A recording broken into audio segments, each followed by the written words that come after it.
Ce programme vous est présenté par Sonatrach.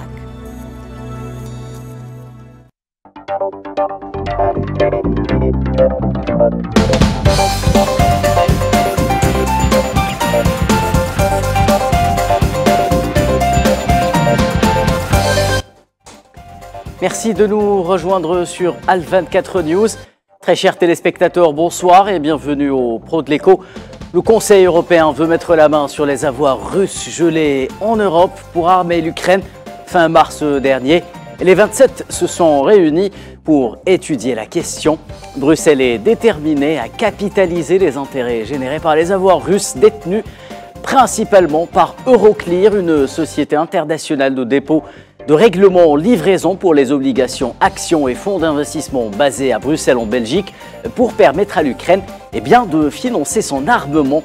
Un projet qui n'est pas encore acté mais qui pourrait l'être dès le mois de juillet 2024, croit savoir le Financial Times. Alors que cette démarche est jugée par beaucoup d'experts comme hasardeuse, voire dangereuse, car elle pourrait constituer peut-être un précédent en la matière. Le Kremlin a de son côté mis en garde les banques occidentales contre des conséquences catastrophiques si les avoirs russes venaient à être gelés ou à confisqués. Est-ce que c'est de bonne guerre ou est-ce que l'Europe pratique-t-elle un racket sous couvert de soutien à l'Ukraine, et quel signal est renvoyé aux autres pays proches ou amis de Moscou vis-à-vis de la gestion des marchés financiers par l'Occident, et quelles conséquences au demeurant sur l'économie mondiale? Comme chaque semaine, les pros de l'écho s'emparent du dossier.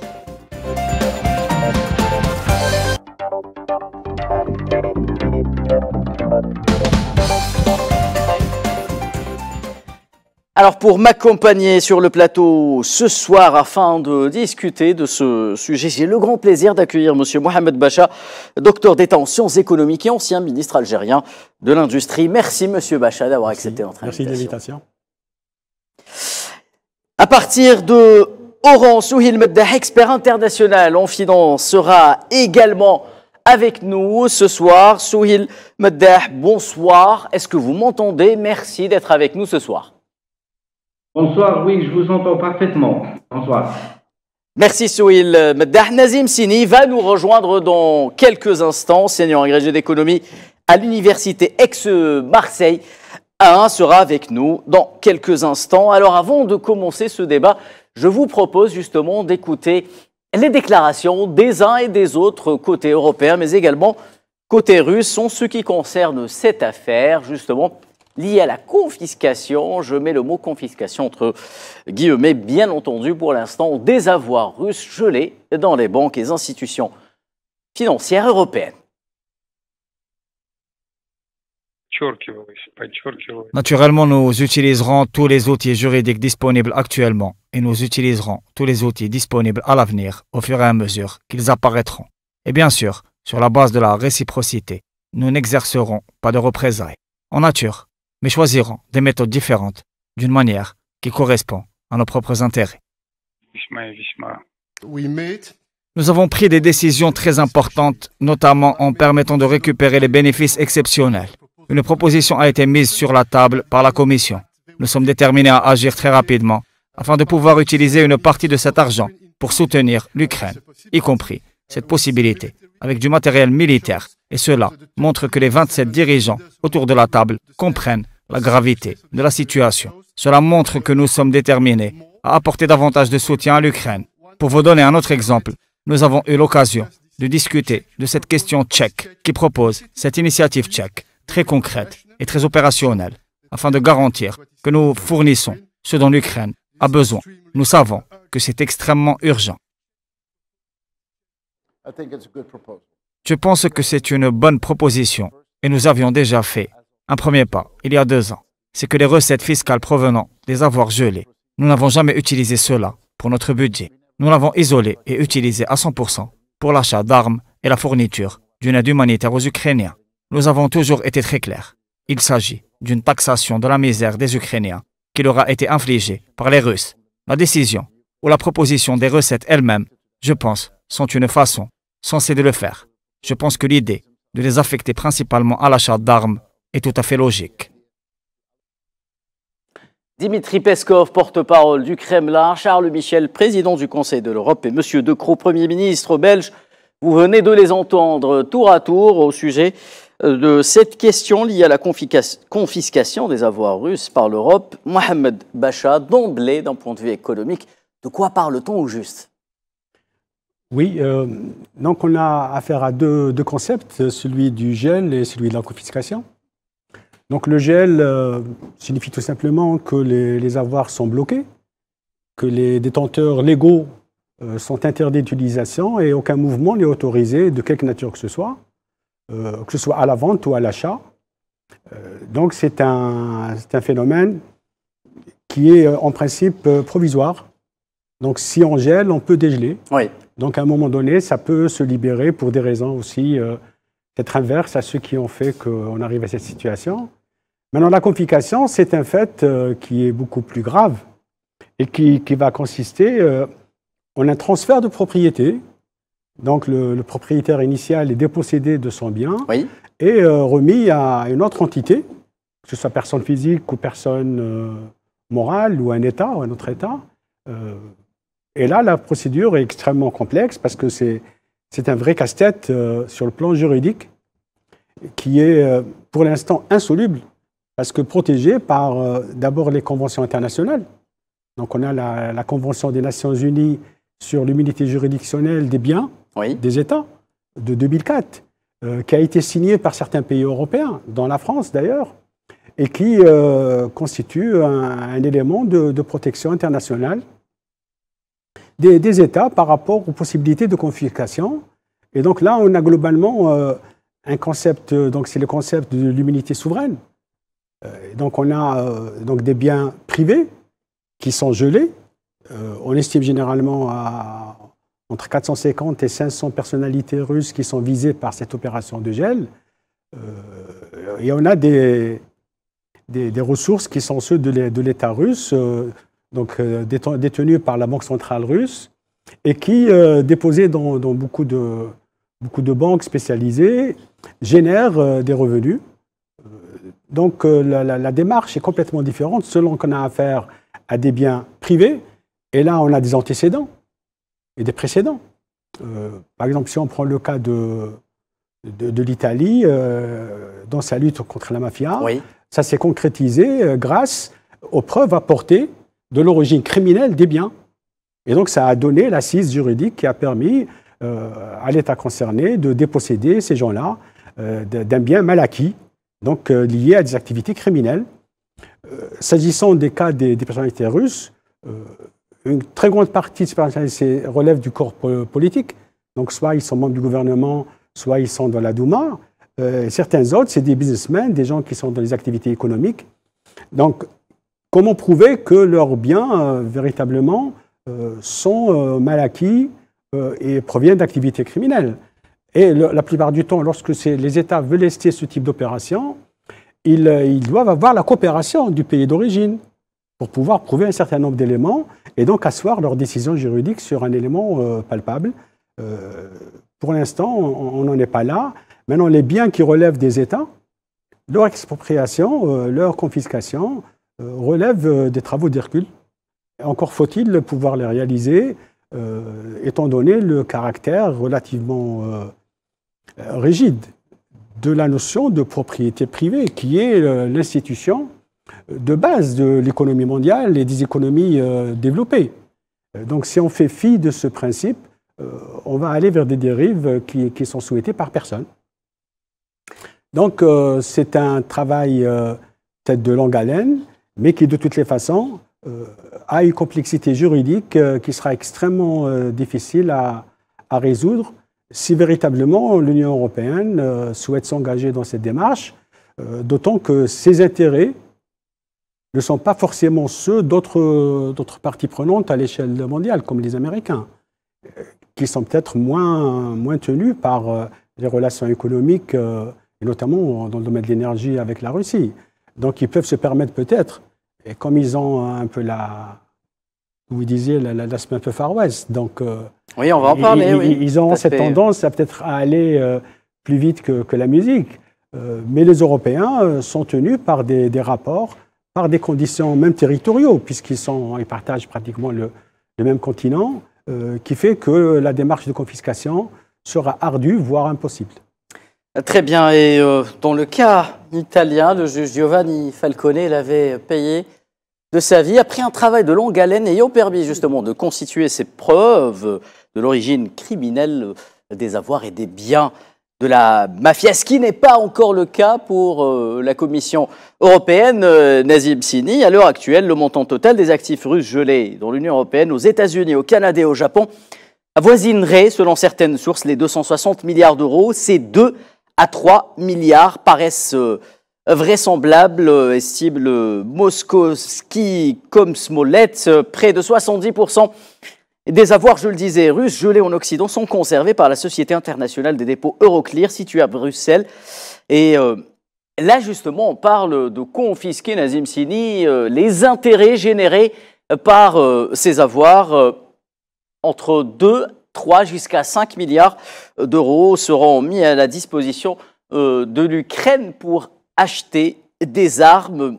Est-ce que l'Union européenne a franchi toutes les lignes rouges en matière de sanctions économiques vis-à-vis de la Russie, selon vous, Nazim Sini, sans aucun résultat, et c'est ça le plus grave?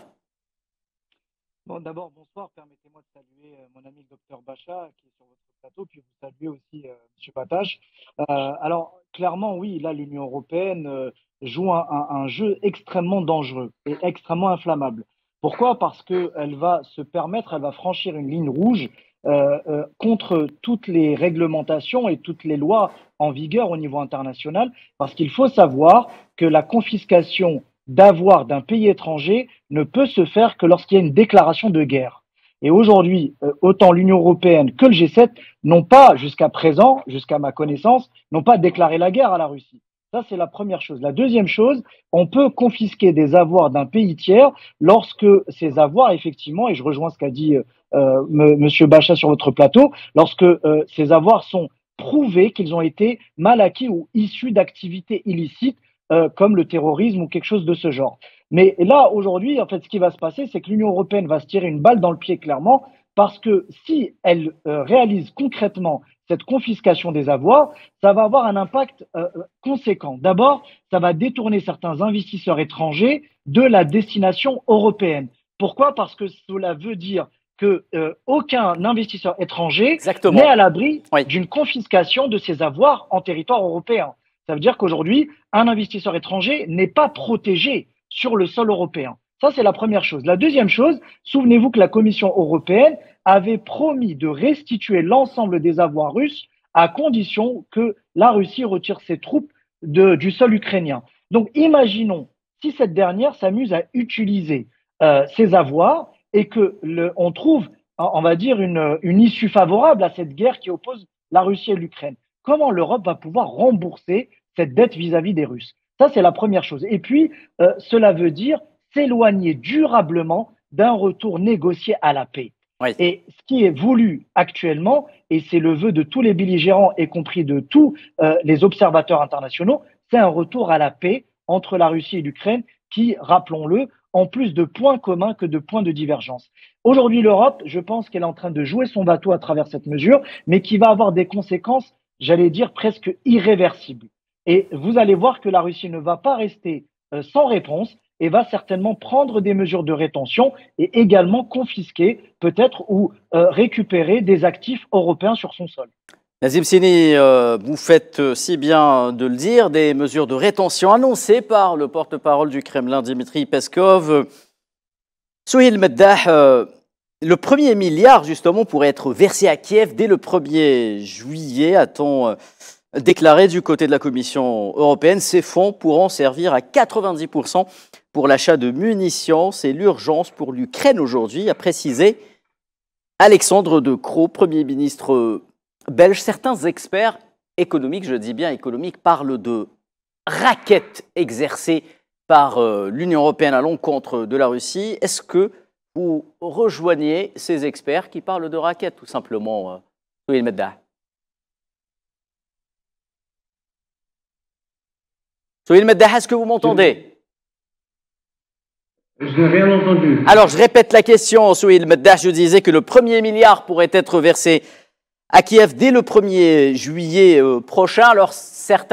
Alors, il semblerait que nous ayons un petit problème de son avec Souil Meddah. Nous allons tenter d'y remédier dans l'immédiat. Je vous retourne la même question, Mohamed Bacha. S'agit-il d'une forme institutionnalisée de raquette vis-à-vis de la Russie, dans ce cas précis? En tout état de cause, si ce n'est pas le cas, ça y ressemble.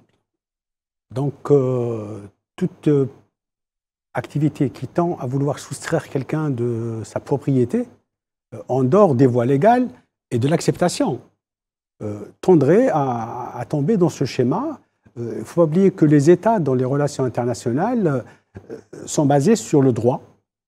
Et donc, lorsqu'on a affaire à des États de droit, on a affaire à des États qui respectent des règles et qui n'agissent pas d'une manière tout à fait agressive pour soustraire des biens de quelqu'un, même si on n'est pas d'accord avec lui, même si on n'accepte pas un certain nombre de choses qui surviendraient de cette partie. Ça ne donne aucun droit pour soustraire quelqu'un de sa propriété, d'autant qu'on a affaire à des États et qui rentrent dans le cadre d'un système international d'immunité partagée sur un certain nombre de plans, y compris lorsque un État perd un procès quelque part, oui, et qu'il est soumis à une décision de justice, il obtient ce qu'on appelle l'immunité d'exécution. L'État étranger, même avec une décision de justice, n'a pas le droit d'exproprier l'État de son bien, sauf si cet État accepte de lui-même de renoncer à son droit d'immunité. Donc, c'est des affaires qui constituent l'architecture du droit international, oui, dans les relations économiques et d'une manière générale des relations internationales, qui font que ce sont des assises qui sont inébranlables, intangibles, et de toutes les façons, la vie est tournante. Un jour on est dessus, demain on est dessous, et puis ça peut arriver à n'importe qui, et si on crée des précédents, ce que vous faites aujourd'hui pourra très bien être fait contre vous. Exactement. Et vous aurez créé le précédent qui va vous faire mal, peut-être plus mal que vous pensez par rapport à ce que vous avez fait. Donc le respect du droit est intangible, il faut le respecter à tous les niveaux, y compris dans les relations internationales, même si on dit d'une manière générale la fameuse maxime qui dit dans les relations internationales il n'y a pas d'amis, il n'y a que des intérêts. Oui. L'intérêt justement, c'est de respecter le droit qui est la matrice qui gère les relations entre les parties et qui fait que la confiance s'instaure, tout le monde trouve son compte d'une manière ou d'une autre, puisqu'au final, les responsabilités sont connues, les limites de ce que les uns et les autres peuvent faire, ce qui fait que l'économie devient prédictible. L'investisseur, lorsqu'il va dans un pays, fait un investissement de X millions de dollars ou d'autres monnaies, a une prévision de rentabilité sur 5 ans, 10 ans.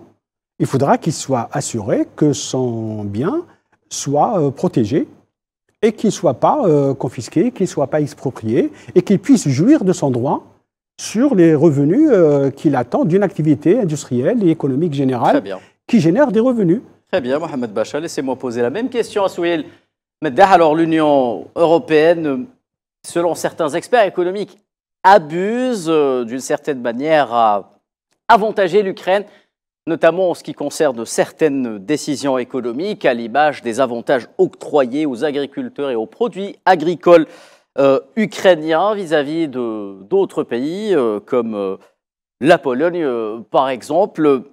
En ce qui concerne les sanctions économiques et financières appliquées à la Russie, a pris 12 trains successifs qui n'ont pas donné de résultats. Estimez-vous, justement, d'un point de vue technique, que cette démarche entreprise par l'Union européenne de confisquer les intérêts des avoirs russes gelés dans les institutions financières occidentales soit opportune ou pas? Oui, je rejoins parfaitement ce que vient de dire M. Dr Bacha par rapport à la nature de la confiscation, à sa méthode pratique, technique, qui jusqu'à maintenant ne trouve pas d'appui juridique, d'appui sur l'éthique, également l'éthique économique internationale, sachant que même cette sanction ne dévoile pas les conditions dans lesquelles souhaite être opéré, ou bien l'Union européenne souhaite l'opérer, que ce soit par rapport au délai ou aux modalités d'application. Je reviens également à la souveraineté de la propriété, comme ça a été indiqué tout à l'heure. Les avoirs qui sont confisqués, bien sûr, sont sous forme de bons de trésor déposés au niveau de l'Euroclear en Belgique et qui de façon orthodoxe, naturelle, dans sa nature économique, sont destinés dans des placements qui sont rémunérés, dans des placements qui sont investis dans divers paniers, divers segments économiques, dans une posture réelle, régulière économique. Et maintenant, ils sont affectés de manière exceptionnelle, conjoncturelle, sachant que les conditions qui vont venir après géopolitiques, est-ce qu'ils vont appuyer cette décision ou bien ils vont se retrouver avec d'autres conditions géopolitiques qui vont venir. Peut-être les situations vont changer et l'Union européenne se retrouvera devant une dette qu'ils doivent régler. Exactement. Cette institutionnalisation de l'acte de confiscation, déjà, elle n'est pas face à une déclaration de guerre, comme ça a été dit tout à l'heure par M. Sini. Ce n'est pas dans le cadre d'une sanction onusienne ou bien d'une sanction qui déjà implique l'accord et la reconnaissance de l'autre partie.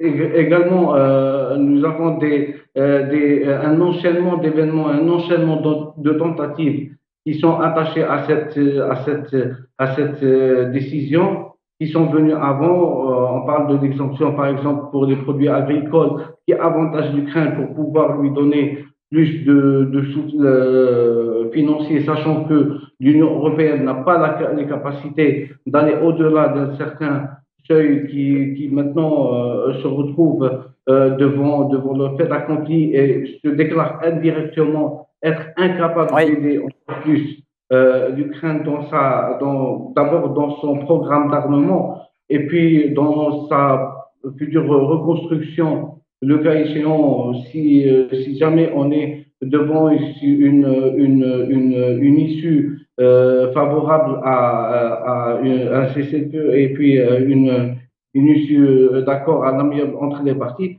Rappelons aussi que pour la partie américaine qui ne reconnaît pas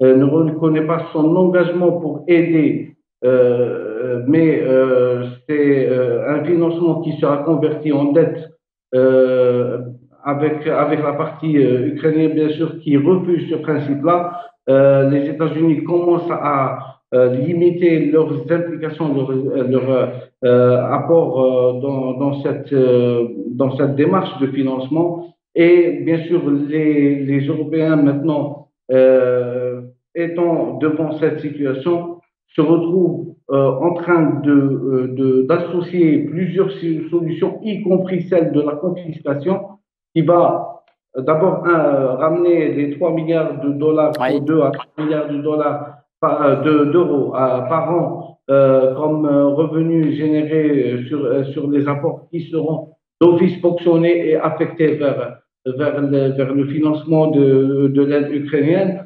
Et ajouter à cela l'imposition des obligations en Belgique qui, certaines sont imposées à 100%. En droit belge, ces revenus sont imposables à 100%, je vous le confirme. Oui, cet instrument qui, maintenant, institutionnellement, est justifié pour la partie européenne. Ils peuvent dire on impose à 100% et puis on finance on affecte ce financement vers l'Ukraine. Et bien sûr, la deuxième partie qui concerne la confiscation totale des avoirs, qui est donc une histoire qui va impliquer beaucoup de parts par rapport Très bien.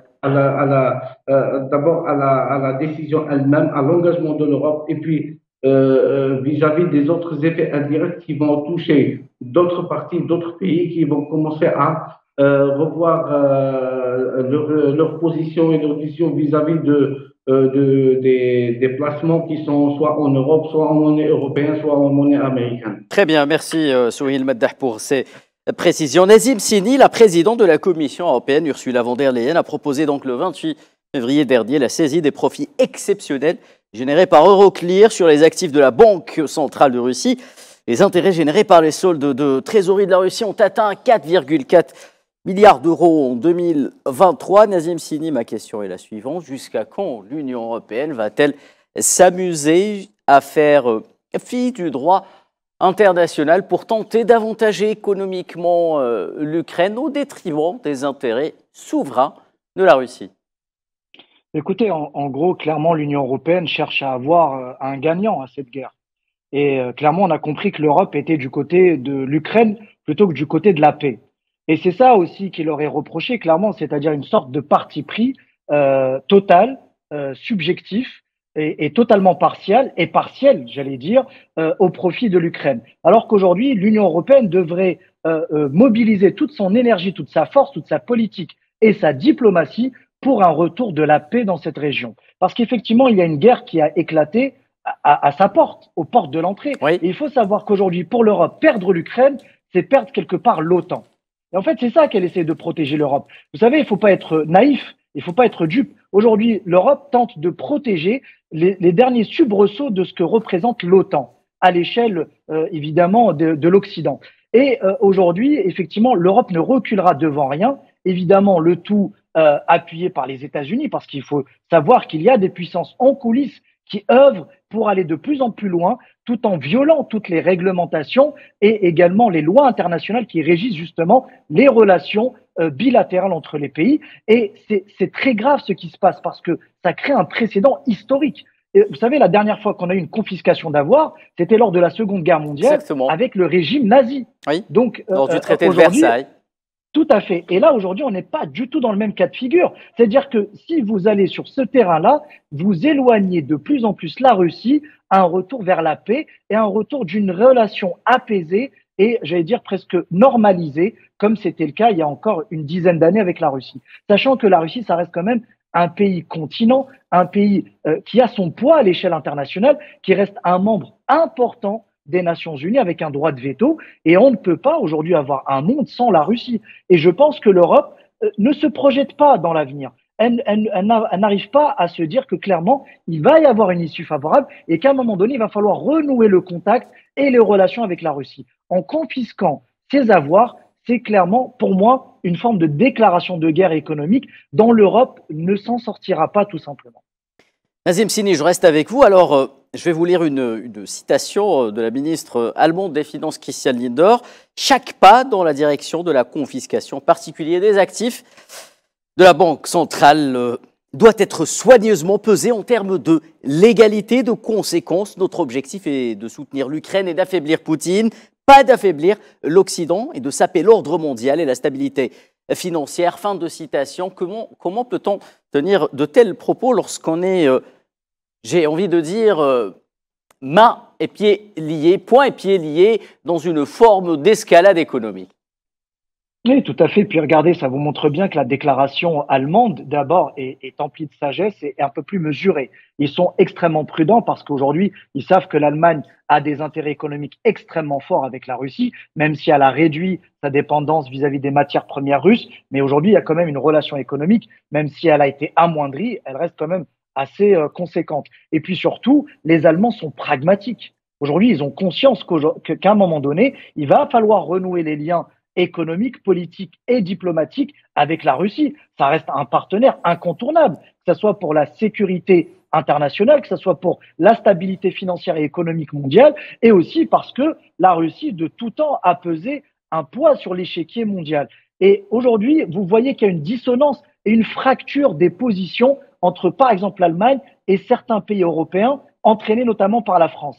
Ça veut dire qu'il y a même aussi des divergences au sein de l'Union européenne de la posture à adopter vis-à-vis de la Russie. Et vous savez, ce n'est pas dit qu'aujourd'hui, l'Europe puisse continuer à être fédérée et avoir une position cohérente et une forme de cohésion au sein de l'Europe vis-à-vis de la Russie. Et c'est très important aujourd'hui, encore une fois, je le répète, d'aller vers la voie du dialogue et surtout de peser chaque décision qui sera prise à l'encontre de la Russie et veiller à ce que ça n'entraîne pas justement une forme d'escalade où on n'aurait finalement aucun gagnant de cette histoire.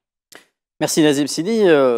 Mohamed Bacha, les actifs gelés sont les réserves de devises étrangères de la Banque centrale russe qu'elle avait déposées dans les comptes étrangers en dollars, en euros, en livres, en yens et en francs. Avant le conflit, Nazim Sidi a parlé justement d'une déstabilisation de l'ordre économique mondial vis-à-vis de la confiance des investisseurs. Quelles pourraient être les autres conséquences sur l'économie mondiale et les marchés financiers mondiaux?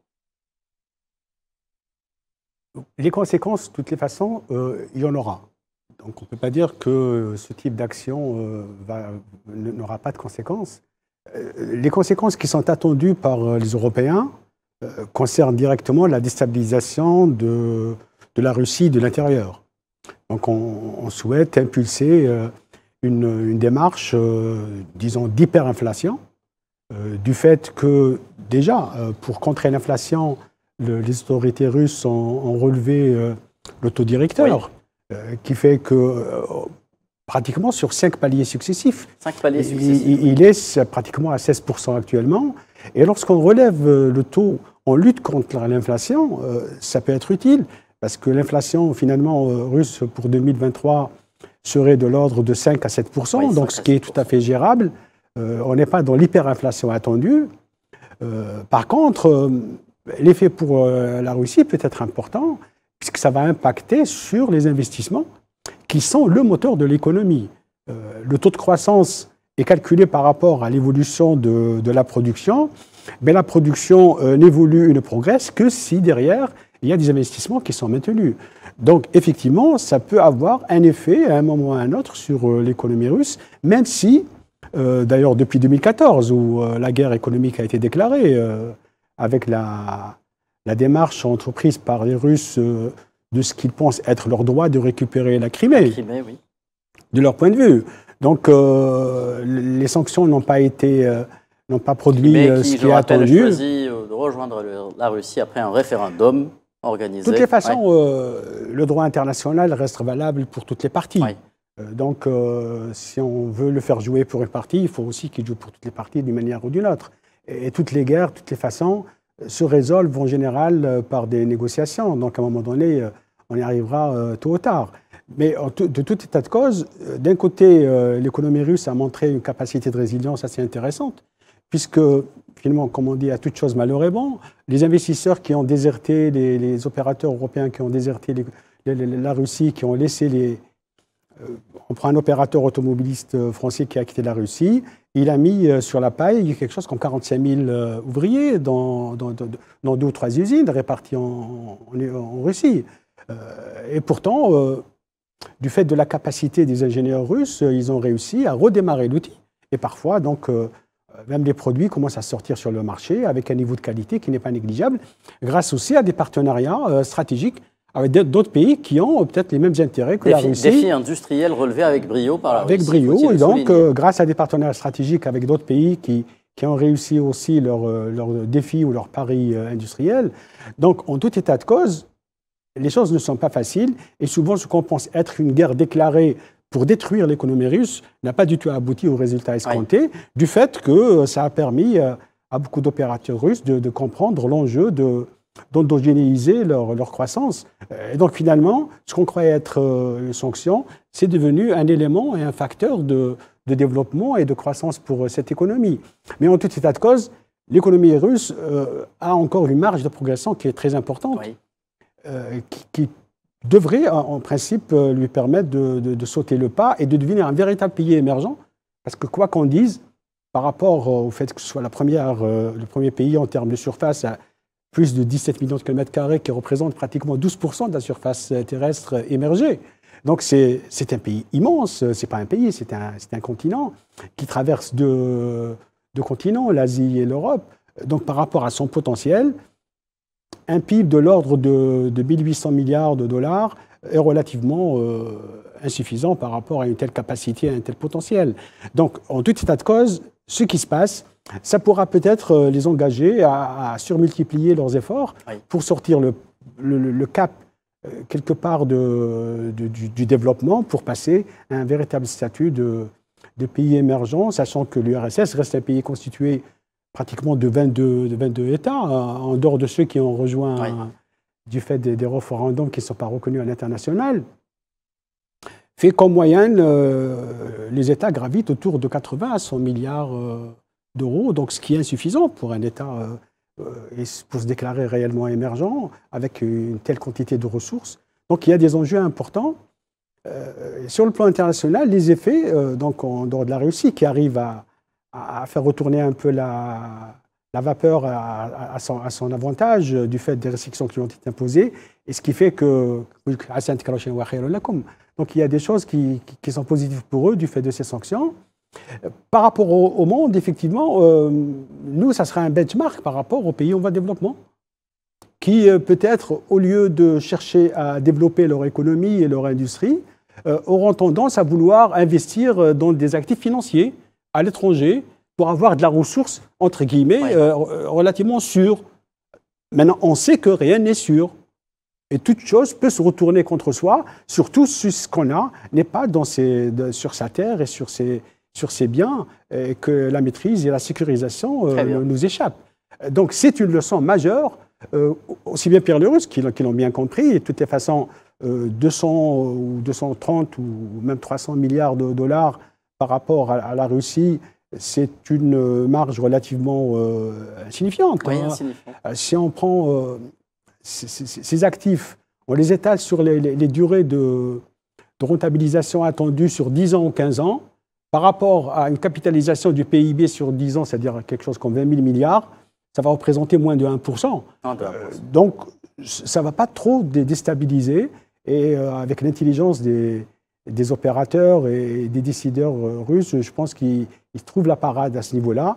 Reste pour nous, en tant que pays en voie de développement, de tirer les leçons de cela et de pouvoir réellement s'armer pour s'industrialiser et de sortir des ornières d'investissement à caractère financier qui peut-être sont rentables à court terme, mais ne constituent pas réellement les assises du développement. Très bien, ça n'impactera pas peut-être l'économie et la finance russe, mais ça finira justement par sceller la fin du pacte de confiance économique entre la Russie et l'Europe. Donc effet boomerang à retenir pour toutes les mesures entreprises par l'Europe vis-à-vis de l'économie russe. Jusqu'à maintenant, Souhine Meddah, nous allons terminer avec vous très rapidement si vous le voulez bien. Quelles seraient peut-être les conséquences justement d'une telle démarche d'un point de vue financier sur l'euro d'abord, mais surtout sur le dollar, à un moment où les peut-être mouvements de dédollarisation, le vent en poupe dans le monde, et est-ce qu'une telle démarche ne finira pas peut-être finalement par jeter la Russie entre les bras de la Chine, économiquement parlant? Absolument, oui. Il y a eu déjà une tentative et une démarche qui a été largement répandue l'année passée concernant la dédollarisation des transactions dans certaines zones, notamment les zones de l'Asie du Sud-Est et la région surtout les relations entre la Russie, la Chine et les pays de cette zone. Il y a aussi d'autres organisations supranationales qui militent pour pouvoir avoir une certaine autonomie monétaire dans les transactions à travers le monde, mais il y a aussi le risque de fragmentation. Donc maintenant, on va se retrouver devant une situation où les pays observateurs, les autres parties qui observent maintenant les mouvements vont probablement revoir leur copie, revoir leur politique relationnelle avec les grandes monnaies, l'euro et le dollar, qui maintenant sont utilisées non seulement dans les pratiques économiques, mais également ils sont affectés dans les affaires géopolitiques qui sont utilisées comme des moyens de pression, comme des instruments de détournement, comme des instruments de guerre économique qui s'attachent aux autres guerres classiques, traditionnelles. Cette augmentation va sans doute se heurter avec une renaissance d'un nouvel ordre mondial qui va peut-être naître fin 2024 avec la présidence américaine qui arrive, avec le Russie, si jamais il y a les républicains qui regagnent le terrain avec leur idéologie très libérale et expansive sur la scène internationale et qui généralement n'accepte pas cette liberté pour les autres pays, pour les zones de se libérer du dollar. Donc ça va certainement impacter déjà l'aspect économique, mais qui va se déverser sur géopolitique pour très bientôt. Merci infiniment, Souheil Meddah, d'avoir été bref et concis. Je rappelle que vous êtes expert international aux finances. Vous étiez en direct avec nous depuis Oran. Merci à Nazim Sini, enseignant agrégé d'économie à l'Université Aix-Marseille, qui était en direct avec nous depuis Marseille. Et merci à vous, Monsieur Mohamed Bacha, docteur d'État en sciences économiques, ancien ministre algérien de l'Industrie. Mesdames et messieurs, c'est la fin des Pros de l'Écho. Merci de nous avoir prêté attention. Excellente suite des programmes sur Al24 News et à la semaine prochaine.